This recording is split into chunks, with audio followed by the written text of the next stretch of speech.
अपने यूपी में एक समस्या है कि 90% लोगों को यही नहीं मालूम होता कि हमने बीए क्यों किया, बीएससी क्यों किया।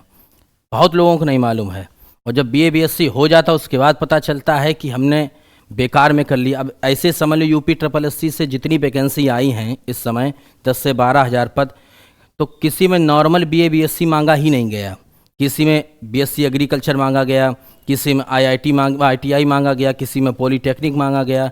तो सबसे बड़ी बात यह है कि बीए बीएससी से अच्छा कोई कोर्स कर लिया जाए, उसमें नौकरी के चांस ज़्यादा होते हैं। ये बात ध्यान रखना सभी लोग। हेडिंग लगा लो क्रिया। चलिए भाई, क्रिया के बारे में समझें। क्रिया का मतलब होता है कार्य या करना। तो क्रिया का मूल रूप मालूम क्या कहलाता है? धातु कहलाता है। पहला प्रश्न यही समझ लीजिए कि क्रिया का मूल रूप धातु कहलाता है, धातु कहलाता है। ठीक, अब सबसे पहले समझें धातु क्या होती है। जैसे मैं बताऊं, पठ एक धातु है, पठ एक धातु है। पठ से हमने पढ़ना, पढ़ाना, पढ़ाते, इस तरीका से तमाम शब्द बना दिए। तो मूल शब्द तो पठ है ना, पठ से ही पढ़ना बना, पढ़ाना बना, पढ़ाते बना। तो ये पठ शब्द जो है यही धातु कहलाएगा। जैसे गम, गम माने क्या होता है? जाना। अब जैसे जाना, जाते हैं, या गया, या गए हैं। ठीक, मूल शब्द क्या है? गम। तो गम क्या कहलाएगी? धातु कहलाएगी। और इससे बने शब्द क्या कहलाएंगे? क्रिया कहलाएगी। ठीक, यहां तक समझ गए? अगले पेज पर आओ।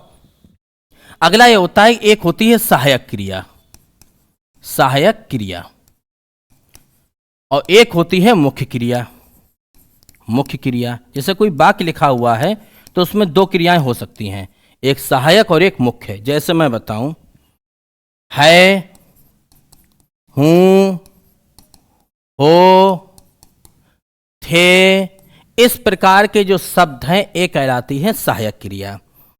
और मुख्य क्रिया क्या होती है? जैसे मैं बताऊं, वह घर जाता है। अब इस वाक्य में जाना मुख्य क्रिया हो गई और है कौन सी हो गई? सहायक क्रिया हो गई। इस बात को समझ चुके हो? जाना मुख्य क्रिया है और है कौन सी क्रिया है? सहायक क्रिया है। तो सहायक क्रिया ज़्यादातर एक अक्षर की होती है।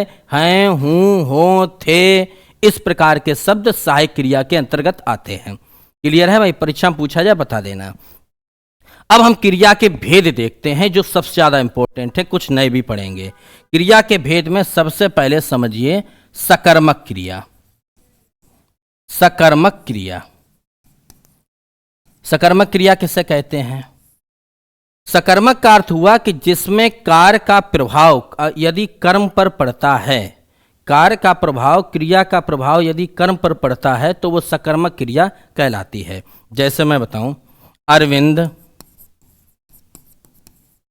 खाना खाता है। अब दिमाग लगाओ, अरविंद खाना खाता है।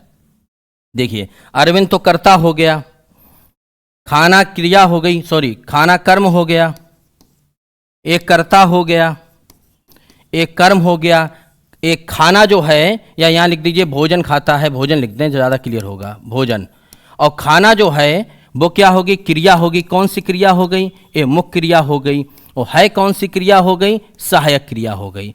अब आप ये बताइए, अरविंद भोजन खाता है तो भोजन में कमी होगी, भोजन कम होगा, भोजन पर प्रभाव पड़ेगा। इसलिए यहाँ पर कार्य का प्रभाव किस पर पड़ रहा है? भोजन पे भी पड़ रहा है, अरविंद पे भी पड़ रहा है। लोग कहेंगे अरविंद पर भी तो प्रभाव पड़ेगा, पड़ता है, कोई बात नहीं, लेकिन यहाँ कुछ ना कुछ तो प्रभाव भोजन पर पड़ा। तो भोजन कर्म है, इसलिए कौन सी क्रिया हो गई? सकर्मक क्रिया हो गई। एक एग्जाम्पल के द्वारा और समझें।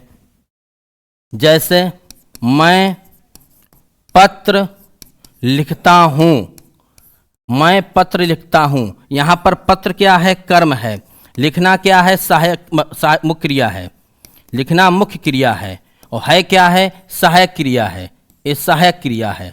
अब एक चीज आप कंफर्म करो कि वो क्या लिखता है? पत्र लिखता है। क्या लिखता है? पत्र लिखता है। तो लिखने का प्रभाव पत्र पर पड़ रहा है, तो इसलिए सकर्मक क्रिया हुआ। और एक ट्रिक इसका रहता है, जब कोई वाक्य सकर्मक क्रिया का होगा तो तुम क्या, किसको, क्या, किसका या किसे, इस टाइप का प्रश्न करना। और इस टाइप का प्रश्न करने पर अगर वाक्य में उत्तर प्राप्त हो जाए तो सकर्मक क्रिया, उत्तर प्राप्त नहीं हुआ तो अकर्मक क्रिया। क्या लिखता है? पत्र लिखता है। किसे लिखता है? पत्र को लिखता है। तो सीधा सीधा समझ लो कौन सा वाक्य हो गया? सकर्मक क्रिया का हो गया। अकर्मक क्रिया के बारे में समझ लो। अकर्मक क्रिया का मतलब यह हुआ कि जहां पर कार्य का प्रभाव कर्म पर ना पड़े, सीधा सीधा कर्ता पर पड़े, वो वाक्य अकर्मक क्रिया का होता है, अमान्य नहीं कर्म। जैसे मैं बताऊं, पक्षी उड़ते हैं। अब आप दिमाग लगाओ, पक्षी उड़ते हैं। पक्षी क्या हुआ? कर्ता। उड़ना क्या है? क्रिया। कौन सी क्रिया है? मुख्य क्रिया है। और है क्या है? सहायक क्रिया है। अब ये बताओ कि उड़ने का प्रभाव जो है पक्षी पर पड़ेगा, थकान पक्षी को महसूस होगी, इसलिए ये वाक्य कौन सा हुआ? अकर्मक क्रिया का हुआ।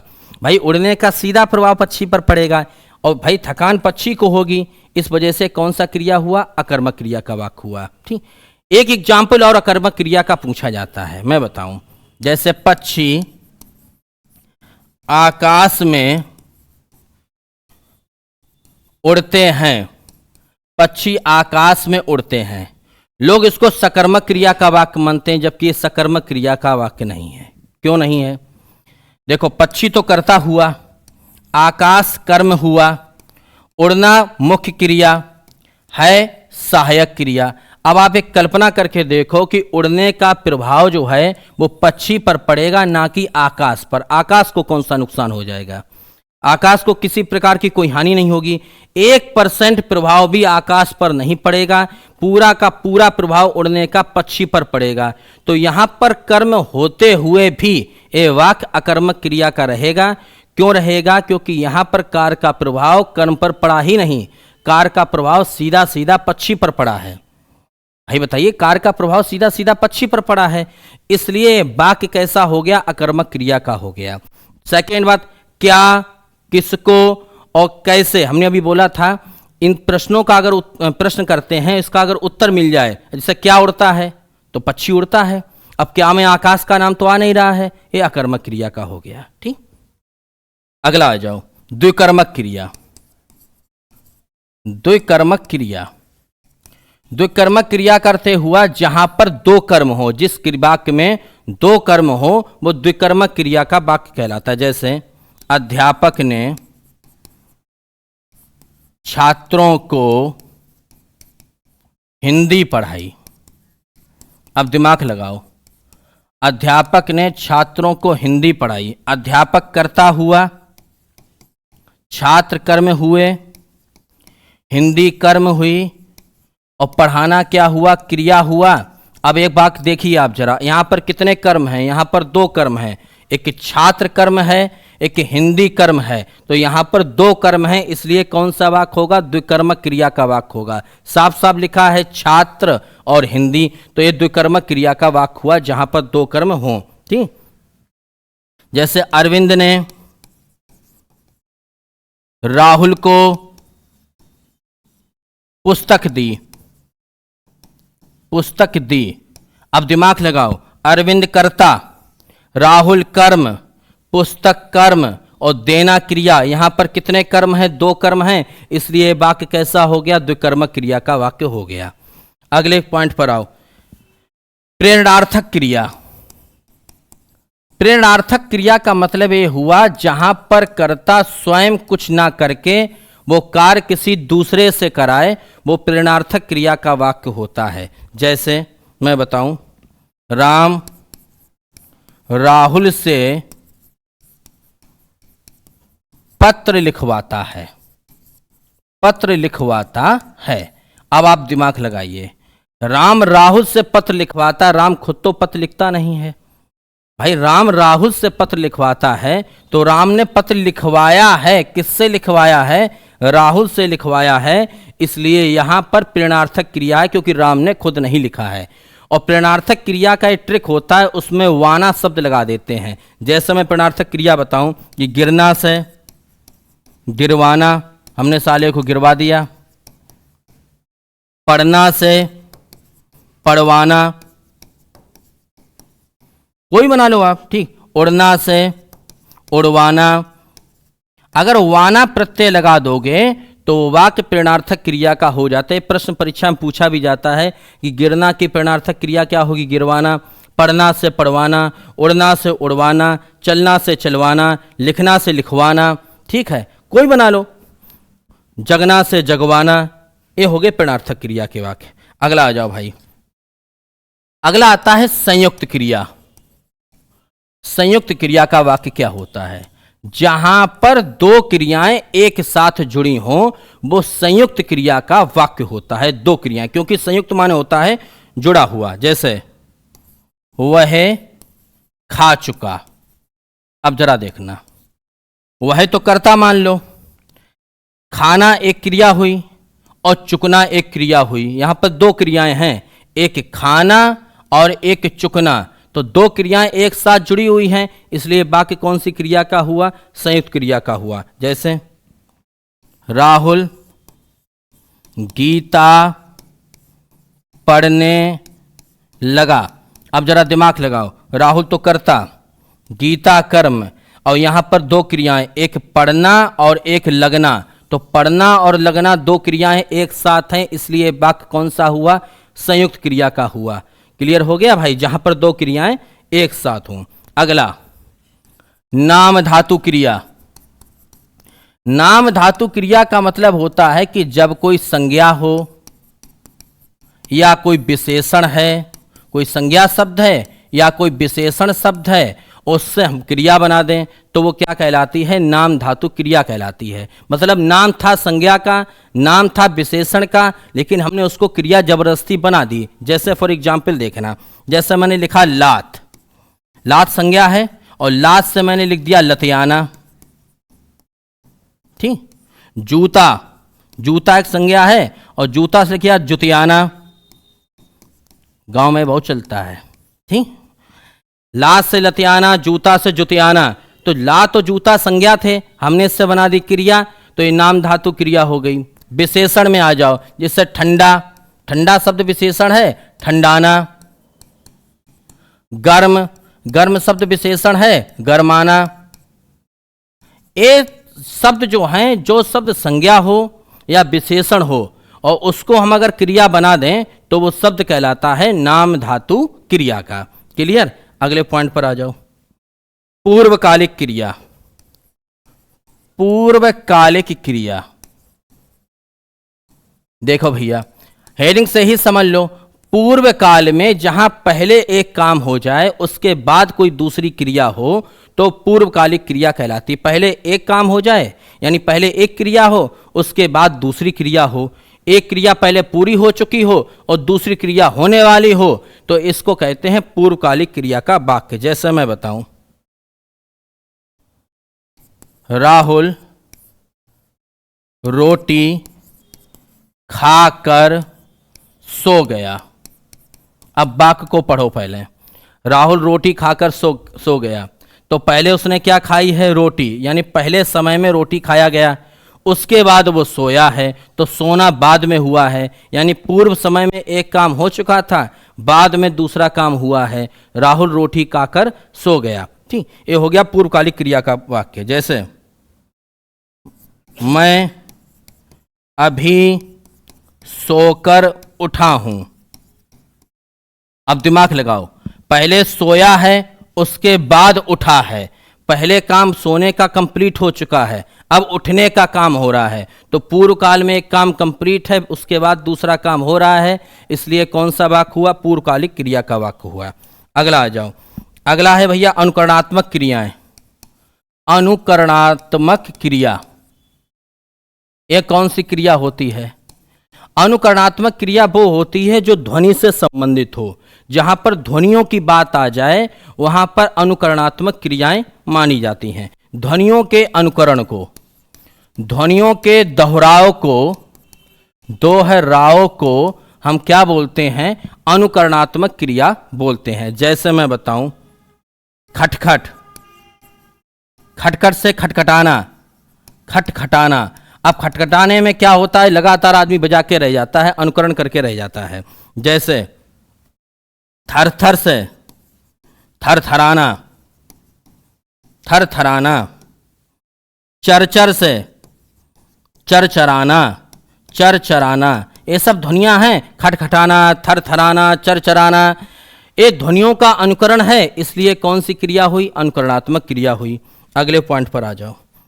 अब अगला आप पहली बार पढ़ेंगे, एक नई चीज है, वृत्ति या अर्थ के आधार पर क्रिया। देखिए क्या होती है, वृत्ति या अर्थ के आधार पर क्रिया। ये ऐसे वाक्य होते हैं, यहां पर आपको अर्थ के आधार पर क्रिया का रूप बताना है। यानी इन वाक्यों की पहचान होती है कि ये क्रियाएं होती नहीं हैं, ये क्रियाएं व्यक्ति के या कर्ता के केवल मस्तिष्क में रहती हैं, बस होने वाली होती हैं। तो जो क्रियाएं केवल कर्ता के मस्तिष्क में हों, क्रिया हुई ना हो, तो वो क्रिया कहलाती है वृत्ति या अर्थ के आधार पर। यानी जो क्रिया कर्ता के मस्तिष्क में हो, मस्तिष्क में हो, घटित ना हुई हो, केवल मस्तिष्क में हो। दूसरी बात, एक परीक्षा में पूछा भी जाता है, बहुत पूछा जाता है, ट्रेंड में है कि वृत्ति अर्थ के आधार पर एक वाक्य जो लिखा हुआ है, एक कौन सा भेद है क्रिया का। तो चलो देखते हैं अर्थ के आधार पर। पहले जैसे मैं बताऊं, एक आता है संकेतार्थक। संकेतार्थक, संकेतार्थ क्रिया क्या होती है? जहां पर संकेत दिया जाए, यानी एक काम दूसरे काम पर डिपेंड करे, हुआ ना हो, पहले लिख दिया मैंने, क्रियाकर्ता के मस्तिष्क में हो, हुई ना हो। जैसे संकेतार्थक मैं बताऊं, यदि वर्षा अच्छी होगी तो फसल भी अच्छी होगी, तो फसल भी अच्छी होगी। अब खुद ही आप सोचो, यहां क्रिया हुई कहां? यहां वर्षा ना हुई है, और जब वर्षा होगी तभी फसल अच्छी होगी। तो ये संकेत दिया है उसने कि यदि वर्षा अच्छी होगी तो फसल भी अच्छी होगी। यानी एक काम दूसरे काम पर डिपेंड कर रहा है। जैसे यदि सारा सामान मिल जाए, यदि सारा सामान मिल जाए तो भोजन अच्छा बनेगा, तो भोजन अच्छा बनेगा। अब एक चीज देखो, जब सारा सामान मिलेगा तभी तो भोजन अच्छा बनेगा, यानी ये संकेत दिया है उसने। अब यहां पर ना सारा सामान मिला है और ना भोजन अभी अच्छा बना है, ये बात कर्ता के केवल मस्तिष्क में है, केवल कल्पना में है। तो एक बात, एक क्रिया कौन सी हुई? वृत्ति अर्थ के आधार पर। और हुई कौन सी? संकेतार्थक। कर्ता यहां पर संकेत दे रहा है कि वर्षा अच्छी कराओ तो फसल अच्छी होगी, सामान पूरा मिल जाएगा तो भोजन अच्छा बनेगा। तो ये हुआ वृत्ति अर्थ के आधार पर। अगली क्रिया का भेद सुन लो।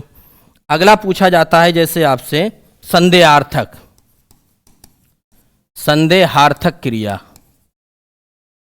अब संदेहार्थक क्रिया क्या है? जहां पर वाक्य में आपको लगे कि संदेह है, अभी हुआ नहीं, संदेह है, कंफ्यूजन है। जैसे मैं एक एग्जाम्पल बताऊं, वह आता होगा, और वह आता होगा। अब ये संदेह है, आया है कि नहीं आया, कोई कंफर्म थोड़ी ना है। तो ये संदेहार्थक क्रिया हो गई। जैसे आपसे पूछा जाए, शिवम ने खाना खाया होगा, यहां कंफ्यूजन है। शिवम ने खाना खाया होगा, पता नहीं खाया है कि नहीं खाया। वह आता होगा, पता नहीं आया, आता है कि नहीं आता है। जहां पर तुम्हारे मस्तिष्क में या शब्द आ जाए, वो समझ लो अर्थ के आधार पर संदेह वाली क्रिया है। या शब्द आ जाए, क्योंकि या का मतलब होता है संदेह या कंफ्यूजन। क्लियर? वह आता होगा, शिवम ने खाना खाया होगा, ये संदेह वाली क्रिया होती है। अगला आ जाओ, निश्चयार्थक क्रिया। निश्चयार्थक क्रिया में क्या होगा कि जहां पर क्रिया का काम होना निश्चित हो, यानी क्रिया निश्चित रूप से हो। जैसे मैं बताऊं, हम खेलेंगे, अब उसने कह दिया हम खेलेंगे, तो इसका मतलब है निश्चय बात है, हम खेलेंगे। वह जाएगा, ये भी निश्चित है। वह शाम 5 बजे आएगा, ये भी निश्चित है।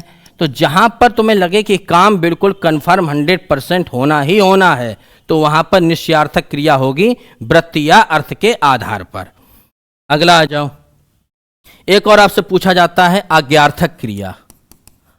आज्ञार्थक क्रिया, जहां पर कोई आदेश दिया जाए, आज्ञा दी जाए, आशीर्वाद दिया जाए, कामना की जाए, वहां पर आज्ञार्थक क्रिया होती है।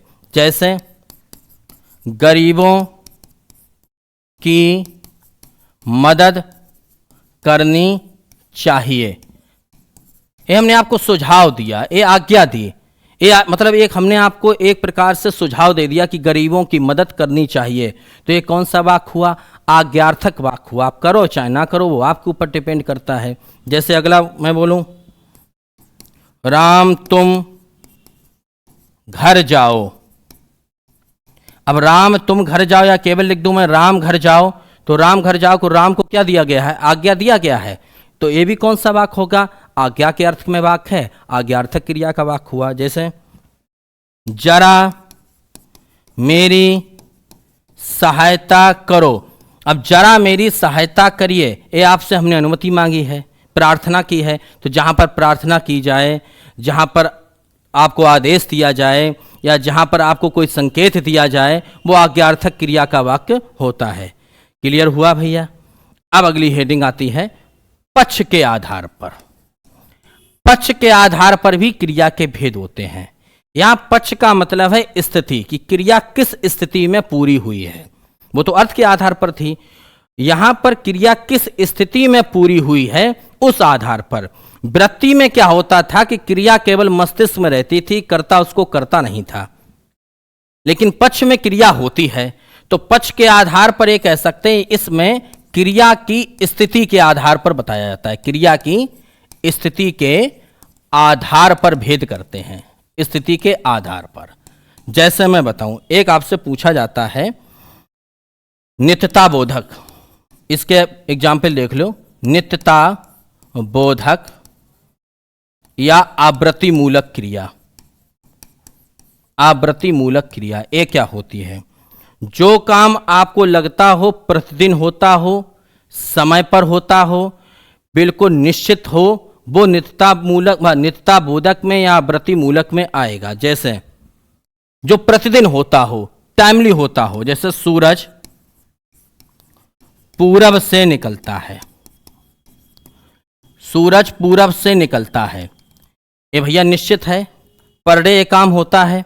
जो काम प्रतिदिन होता हो, अपने समय पर होता हो, जिसकी नित्यता हो, जिसकी पर डे आवृत्ति होती हो, वो वाक्य कहलाता है नित्यता बोधक या आवृत्ति बोधक। सूरज पूरब से निकलता तो पूरब से ही निकलेगा, तुम रहो या ना रहो पूरब से, उसको ये थोड़ी ना कि आप बदल लो। यानी जो परंपरा टूटे ना, वो जाती है नित्यता बोधक में। जैसे दूसरा, वह भोजन बनाता है। अब जो भोजन बनाता है वो तो रोज बनाता होगा, उसे कौन रोकेगा? ये परंपरा कभी टूटी है? नहीं टूटती है। जिसका काम भोजन बनाने का, वो पर डे भोजन बनाएगा। तो ये भी वाक्य किस में आएगा? नित्यता बोधक में या आवृत्ति मूलक में। अगला आ जाओ, उत्परिवर्तन बोधक। उत्परिवर्तन बोधक। उत्परिवर्तन बोधक में क्या होता है कि एक क्रिया से दूसरे क्रिया में परिवर्तन हो। यानी अगर हम एक कोई काम करते हैं और उस काम से दूसरा क्रिया का पक्ष प्रभावित हो जाए, तो समझ लो वो कौन सा क्रिया हुआ? उत्परिवर्तन बोधक क्रिया हुआ। जैसे दीपक जलने से प्रकाश होता है। अब बताइए, अब दिमाग लगाना। होता है, जला कौन? दीपक, और हुआ क्या? प्रकाश। यानी एक क्रिया के प्रभाव से परिवर्तन दूसरे पक्ष में हो गया। तो ये कौन सी वाक्य हुआ? उत्परिवर्तन बोधक का हुआ। भाई दीपक जला और प्रकाश हुआ। जैसे चश्मा लगाने से दिखाई पड़ता है। अब आप खुद दिमाग लगाओ, चश्मा लगाने से दिखाई पड़ता, तो हमने लगाया चश्मा और हुआ क्या? हमें स्पष्ट दिखने लगा। यानी एक काम किया और उसका प्रभाव दूसरे पक्ष पर पड़ गया, दूसरी स्थिति पर पड़ गया। तो ये कौन किस में जाएगा? उत्परिवर्तन बोधक में जाएगा। ठीक भाई, क्लियर हो गया? अगला आ जाओ, अभ्यास बोधक नंबर 3, अभ्यास बोधक क्रिया, इसके बारे में समझ लो जरा। अभ्यास बोधक क्रिया क्या होती है? जो क्रिया बार बार होती हो, ठीक है, मतलब अब आप कहेंगे उसमें भी था नित्यता बोधक। नित्यता बोधक क्या होता है कि परंपरा नहीं टूटती है, वो पर डे होती है। और अभ्यास बोधक में क्या होता है कि आज हो जाए, हो सकता कभी कभार गैप हो जाए, लेकिन नित्यता बोधक में गैप नहीं होता है। अब अभ्यास बोधक क्रिया में आओ। अभ्यास बोधक क्रिया में देखो एग्जाम्पल समझ लो, जैसे मैं बताऊं, राहुल चाय पीता रहता है। क्रिया बार बार हो रही है, राहुल चाय पीता रहता है तो अपना पी रहा है, तो ये अभ्यास बोधक में आएगा। जैसे मैं अगला बताऊं आपको, दीपा लगातार पढ़ाई करती है, ये आया है मंडी परिषद में, इसलिए प्रथम आती है। अब एक समझिए जरा, दीपा लगातार पढ़ाई करती है, अब उसका लगातार पढ़ने से, उसके बार बार अभ्यास करने से ही तो वो प्रथम आई है, तो एक किस में चला जाएगा? अभ्यास बोधक में चला जाएगा। क्लियर है भाई? वह मेरे घर आया करता है, वह मेरे घर आया करता है। अब मेरे घर आया करता है, इसका मतलब ये थोड़ी ना कि पर डे आता हो, आज आता है, पता चली 2 दिन बाद आता हो, पता चली 3 दिन बाद आता हो। तो ये आप दिमाग में रखना कि नित्यता बोधक में या आवृत्ति बोधक में और अभ्यास बोधक में अंतर रहेगा कि जो नित्यता बोधक का वाक्य है उसमें परंपरा नहीं टूटती है, वो पर डे निश्चित समय पर होता है। लेकिन अभ्यास बोधक में ऐसा होता है कि निश्चित समय पर नहीं होता, वो काम तो बार बार होता है। ये अंतर समझ में आ गया? अगला आरंभ बोधक, आरंभ बोधक क्रिया। आरंभ बोधक का मतलब है कि जो क्रिया शुरू होने वाली हो, आरंभ होने वाली हो। जैसे मैं बताऊं, आरंभ बोधक में गाड़ी जाने वाली है, अब गाड़ी गई नहीं है, गाड़ी जाने वाली है, यानी स्टार्ट हो चुकी है, तो ये आरंभ बोधक का होगा भाई। क्लियर है? जैसे मुझे नींद आने लगी है, अब उसे नींद आने लगी, नींद आई नहीं है, नींद आने लगी है, यानी नींद का आना प्रारंभ हो चुका है। गाड़ी जाने वाली है, गाड़ी जो है स्टार्ट हो चुकी है, तो जो काम शुरू होने वाला हो वो आरंभ बोधक में आता है। इतना बाक पढ़ के सेंस लगा लेना। ठीक, क्लियर हुआ भाई? अब आगे देखते हैं, क्रिया के कुछ और स्थितियां हैं, जैसे कर्तवाच्य, कर्मवाच्य और भाववाच्य। हम कर्तवाच्य समझ लेते हैं बहुत कम शब्दों में। एक होता है कर्तवाच्य, एक होता है कर्मवाच्य और एक होता है भाववाच्य। ये 3 वाच्य बहुत पूछे जाते हैं, सबको मालूम होगा। कर्तवाच्य में क्या होता है कि क्रिया का प्रभाव सीधे कर्ता पे पड़े तो कर्तवाच्य, क्रिया में कर्म की प्रधानता हो तो कर्मवाच्य, क्रिया में भाव की प्रधानता हो तो भाववाच्य। जैसे राम पढ़ता है, राम पढ़ता है, तो इसमें प्रधानता किसकी है? राम की है। पढ़ने का प्रभाव किस पर पड़ेगा? राम पर पड़ेगा। मुख्य कौन है? राम है। अब जैसे अगला, राम से पुस्तक पढ़ी जाती है, राम से पुस्तक पढ़ी जाती है। अब इसका मतलब ये हुआ या राम द्वारा पुस्तक पढ़ी जाती है, तो इसमें जब पुस्तक नहीं होगी तो राम पढ़ नहीं पाएगा, तो यहां पर किसकी प्रधानता है? पुस्तक की प्रधानता है। अब भाव में क्या होता है? मजबूरी प्रकट होता है। जैसे राम से अब पढ़ा नहीं जाता, पढ़ा नहीं जाता। अब यहां पर राम का मजबूरी, राम की कमजोरी, राम का भाव प्रकट हो रहा है। यहां पर भाव की प्रधानता है। राम से अब पढ़ा नहीं जाता, मुझसे अब उठा नहीं जाता, हमसे अब गाया नहीं जाता, तो ये भाववाचक हो गए। राम से पुस्तक पढ़ी जाती है, उसके द्वारा रोटी खिलाई जाती है। ठीक, राम पढ़ता है, वह खाता है। इस प्रकार के वाक्य कर्तवाच्य होंगे, जिसमें से या द्वारा आ जाए कर्मवाच्य होंगे, और जहां पर तुम्हारी मजबूरी प्रकट हो वहां पर भाववाच्य होंगे। मेरे हिसाब से क्रिया समझ में आ गई होगी। नेक्स्ट वीडियो में फिर मिलते हैं। जय हिंद। हम्म।